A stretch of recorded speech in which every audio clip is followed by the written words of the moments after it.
বুঝলাম না কন্ডাক্টর সাহেব, আগামীকালকে হলো ছাদ ঢালাই, আজকে আপনার লোক কাজ করতেছে একটা, কাহিনী কি? আর লোক কই? স্যার আপনি চিন্তা করেন না, আজকে চাপাই থেকে হেলপার মিস্ত্রি সবগুলো আসতেছে, অলরেডি তারা গাড়িতে আছে। আপনার কালকে ছাদ ঢালাই হইলে তো হয়েছে।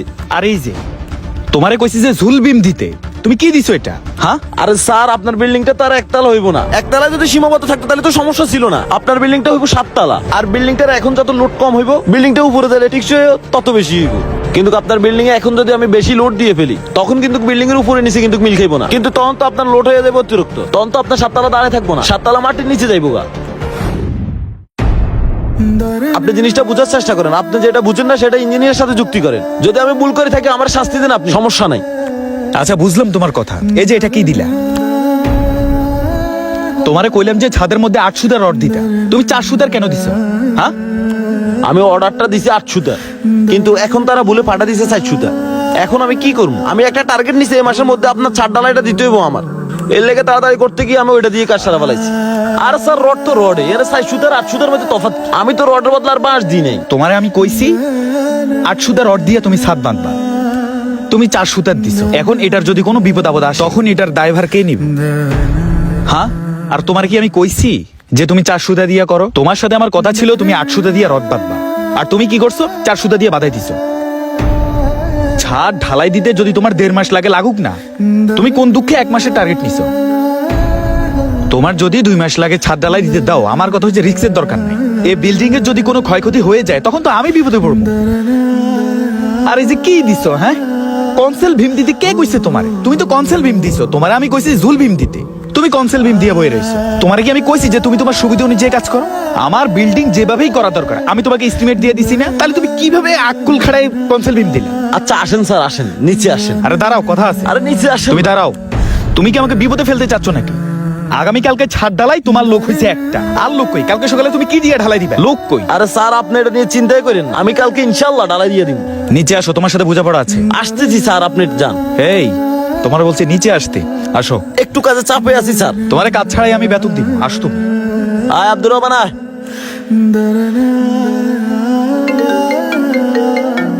Hello sir. ঠিক আছে ভাই, আপনি কোনো চিন্তা করবেন না। ওকে। আরে বেটা তুই কই যাস মিয়া? দুরু মিয়া কি? এ বেটা আমার তো কইছিস যে 5D সেন্টারিং করতো, আমি তো 5 দিয়ে সেন্টারিং করে ফেলছি। এখন কি হইব আমার? আপনারা তো আমি আগেই কইছি সোরা কাজ ছাড়ি দেন, 2 নম্বরই কাজ ছাড়ি দেন। সোরের 10 দিন, গৃহস্থের 1 দিন, হরে বিপদে হরি যাইবেন, অন হরজিননি বিপদে। আর আপনি কি চুরি একটা করছেন? রড আইন তো গেছে আপনারা 1 নম্বরটা, আর নাইনছেন 2 নম্বরটা। তাই সুতার রডের জায়গাতে আপনি নাইনছেন 2 সুতার রড। 2 নম্বরে কি কম করছেন? আপনারা কইছি 1 নম্বর ইট আইনতে, আপনি হেড আনেন না। এগুলা কি ইট নাকি ইটের জাত? যাইতে কই গেছে বালু 1 নম্বর সিলেকশন বালু আইনতো, আপনি আনছেন 2 নম্বর সাদা বালু।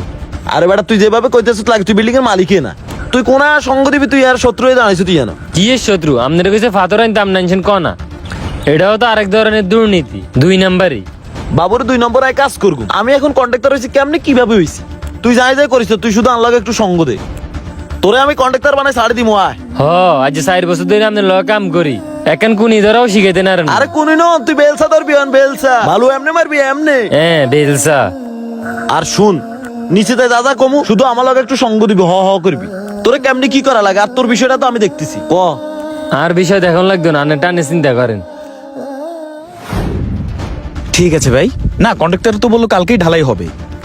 আর শুনেন, বিল্ডিং এর জন্য কিন্তু মিলাদ পড়াবো, আসবেন আপনি। ঠিক আছে ভাই, আপনি রাখেন তাহলে। ওকে। কি ব্যাপার, এই অল্প বয়সী ছেলে এখানে কাজ করছে? ওর তো এখন স্কুল মাদ্রাসায় থাকার কথা। বুঝলাম না, আমি বলছি যে শিশু শ্রমিক নিষেধ এখানে, কন্ট্রাক্টর ছোট পোলাপাইন দিয়ে কাজ করায়। এটা ইট নাকি মাটির চাকা? এটা কি ইট নিল? কন্ট্রাক্টর, এই কন্ট্রাক্টর, আসতেছি স্যার। একটু তাড়াতাড়ি আসো। কি হয়েছে স্যার? আমি বুঝলাম না, আমি তোমারে বলছি আমার ফ্যাক্টরি, আমার বিল্ডিং এ কোনো শিশু শ্রমিক যাতে কাজ না করে, তুমি এই শিশুটাকে কাজে নিলে কেন? স্যার ছেলেটা গরিব তো এই জন্য তারা কাজে নিছিলাম আমি। আর ভালো কথা, তুমি কি ইট নিছো এগুলা? এটা কোনো ইট? হ্যাঁ, তুমি কি চাও 6 মাস পরে আমার বিল্ডিংটা ভাঙা পড়ো? তখন তো আমি বিপদে পড়বো। লক্ষ টাকা খরচ করে বিল্ডিং করতেছি, আর তুমি আমার জন্য কি ইট নিলে এটা? আরে স্যার এটা তো ছাদের লাগে নেই, আমি এটা তো পোলোরে লাগে নিছি। আমি এটা ছাদের লাগে না। ওই বেটা তুই খাই রইছিস, তুই ইটটা কাম করতে আসছে না, চেহারা দিয়ে আইতে আসছি না। করে ইটের টাকা ঢং দিয়ে তো আইছি স্যার। তাহলে আমি যাই, আমি তাইলে উপরে যে রডগুলো বাঁধি। হ্যাঁ যাও যাও। আর তুমি তো ইলেকট্রিকের ফাইভই টানো নাই, কি ইট নিল আমি বুঝলাম। স্যার আপনার সাথে একটু কথা ছিল। কি কথা বলো? স্যার আপনি এই কন্ট্রাক্টর পাল্টান। এই কন্ট্রাক্টর যদি আপনার এখানে কাজ করে আগামী 1 বছরেও আপনার বিল্ডিং এর কাজ শেষ করতে পারবেন না। কেন পাল্টাবো কেন? কি হয়েছে? কন্ট্রাক্টর যে কাজ করছে আপনি যদি এটা শুনেন তাহলে আপনার মাথাতে রক্ত উঠে যাবে। এই নাও টাকা। ভাই আপনি কোনো চিন্তা করেন না, আপনার যা মাল সামানা লাগে শুধু রাত্রে আইবেন, সবকিছু উঠে চলে যাবেন। ঠিক আছে, আমি রাত্রে গাড়ি নিয়ে আসমনি। আর শুনেন কোনো সমস্যা নাই, রাত্রেবেলা কোনো ইঞ্জিনিয়ার নাই, মিস্ত্রি নেই, কেউ নেই, মালিক পক্ষ না, শুধু আপনি আসবেন। কন্ট্রাক্টর সাহেব, রডগুলো কি আসছে?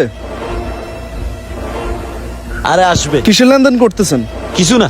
টাকাগুলো কিসের? আরে স্যার টাকাগুলো হইছে আপনার, আপনার জন্যই রাখছি, ধরেন। আমার জন্য রাখছো মানে? এগুলো কিসের টাকা? আরে স্যার আর কতকাল ইঞ্জিনিয়ার করে খাইবেন, একটু কি মালিক পক্ষ হইতে মন চায় না? মালিক হইবেন, এর মধ্যে 10 তলা বিল্ডিং আমরা থাকবো, আর আপনি ইয়েও করেন ইঞ্জিনিয়ারিং। উনি কে? আর স্যার রাত্র রড ইট সিমেন্ট সবকিছু তো ওনার কাছে সরাই, মানে লাগলে আপনাকে আরো দিব, সমস্যা, শুধু চুপ থাকেন। এই আপনি কি জানেন কত বড় ক্ষতি হয়েছে ওই লোকটার? লক্ষ লক্ষ টাকা খরচ করে উনি ঘর বানাইতেছে, আর আপনি এখানে এগুলো চুরি করতেছেন। এত বড় ক্ষতি কেন করতেছেন ওনার?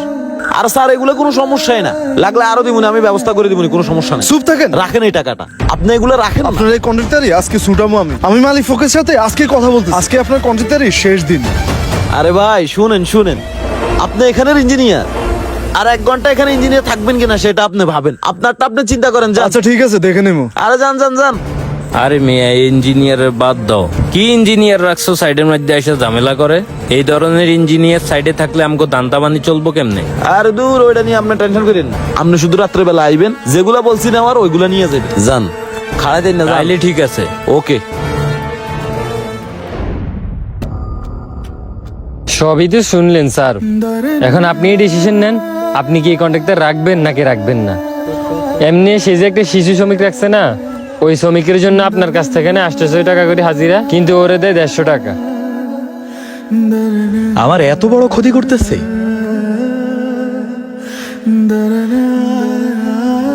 কন্ট্রাক্টর, স্যার আমি যাই গিয়া। এই কন্ট্রাক্টর। আইতেছি স্যার। আচ্ছা শোনো, তুমি যাও। আসসালামু আলাইকুম। ওয়ালাইকুম আসসালাম। আমার তো ভালো লাগতেছে না, এই কন্ট্রাক্টর তো আমাকে পথে বসাইবে। যাই উপরে যা, তাড়াতাড়ি রড বান, ইয়ে নয়ছে চেহারা দিয়ে আইতো এত। এত ঘন করেন কি লেনের তুই কাম বেশি করি আই। হ্যাঁ স্যার, একটু লেট হয়ে গেছে, আমি আবার কাজে ফাঁকি দিই না স্যার। স্যার আর থাপ্পড় মারলেন? 100টা মারমু। তুই এটা কি করছিস? হ্যাঁ কি করছি স্যার? আপনি আমার মারছেন স্যার। হেনে নাম, হেনে নাম। আরে নাম। আমি মাতার ঘাম পায়ে ফেলে টাকা রোজগার করি, নিজের বাবার সম্পত্তি বিক্রি করে এই বিল্ডিংটা করতেছি, যাতে করে আমার ছেলে মেয়ে কষ্ট না করে। আর তুই কি করস? রাতের বেলায় ইট চুরি করস, রড চুরি করস। আচ্ছা ভালো কথা, এই তোরকে আমি বলছি যে আমার এখানে শিশু শ্রমিক কাজে লাগা? হ্যাঁ, তুই জানোস না শিশু শ্রমিক কাজে নেওয়া দণ্ডনীয় অপরাধ? একটা ছেলে পড়াশোনা করে, তুই কেন তাকে আনলি? আর আনছুস ভালো কথা, যেহেতু ছেলেটাকে তুই কাজে লাগাইছস, তুই তার প্রাপ্য পারিশ্রমিকটা দিবি না? স্যার এবারের মতন আমার ক্ষমা করে দেন স্যার, আমার আর ভুল হইব না স্যার। আমি এই মাসের মধ্যে আপনার এই বিল্ডিংটা আমি খাড়া করাই দিব স্যার। তোমার আর দাঁড় করানো লাগবে না। এই বিল্ডিংটা করার আগে তুমি আমাকে বলছো যে 35 লক্ষ টাকা এই বিল্ডিংটা কমপ্লিট হয়ে যাবে। আজকে 57 লক্ষ টাকা শেষ হয়েছে, কিন্তু আমার এখনো ছাদই ঢালাই হয় নাই। কি করো তুমি? তুমি ছোট ছোট পোলাপাই নিয়ে কাজে লাগাও, আর আমার কাছ থেকে 800 টাকা করে হাজিরা নাও তাদের। রাতের বেলা হইলে আমার মালগুলা চুরি করাও তুমি। যেখানে তোমাকে আমি ভালো ইট কেনার জন্য টাকা দিছি, তুমি 2 নম্বর ইট কিনে তুমি সেখান থেকে পার্সেন্টেজ খাও কেন ভাই? তোমার সাথে যদি আজকে এটা ঘটে তাহলে তুমি কি করতে? তোমার মাথার ঘাম পায়ে ফেলার টাকা দিয়ে যদি তুমি বিল্ডিং করতে, আর সেই টাকা যদি তোমার কন্ট্রাক্টর, তোমার হেল্পার সবাই মিলে যদি জোর জবরদস্তি করে খায়, তখন তোমার কেমন লাগতো? হ্যাঁ, আমার আর দরকার নাই, তোমার আর 1 মাসের ভেতরে কমপ্লিট করার দরকার নাই। যদি আমি কোনো সৎ কন্ট্রাক্টর পাই, আমি তাহলে তাকে নিয়ে বাকি কাজটা কমপ্লিট করব। তুমি যাও, আর তোমার কি দেনাফানা আছে আমার থেকে নিয়ে যাইও, আমি দায়িত্বলে থাকতে পারবো না। যাও ভাই, তোমার দেনাফানা যা আছে সন্ধ্যা নিয়ে যাও। যাও, একটা মানুষ প্রবাসে থেকে মাথার ঘাম পায়ে ফেলে 10 বছর 20 বছরের তার টাকাগুলা দিয়া একটা স্বপ্নের বাড়ি বানানোর টার্গেট নেয়। কিন্তু আমাদের দেশে কিছু অসাধু কন্ট্রাক্টর আছে যারা কিনা একটা বিল্ডিং এর খরচ যদি 40 লক্ষ টাকা দেখায়, পরে দেখা যায় যে ওই বিল্ডিং এর খরচ পড়ে 75 লক্ষ টাকা। আর আজকাল তো অনেক কন্ট্রাক্টর আছেন যারা কিনা ইট সিমেন্ট এবং রটের দোকানের সাথে ডিল করে 1 নম্বর মালের জায়গায় 2 নম্বর মাল কিনে আনে, যাতে করে সেখান থেকেও পার্সেন্টেজ খেতে পারে। আর মাঝখানে বিপদে পড়ে যায় বিল্ডিংটার মালিক।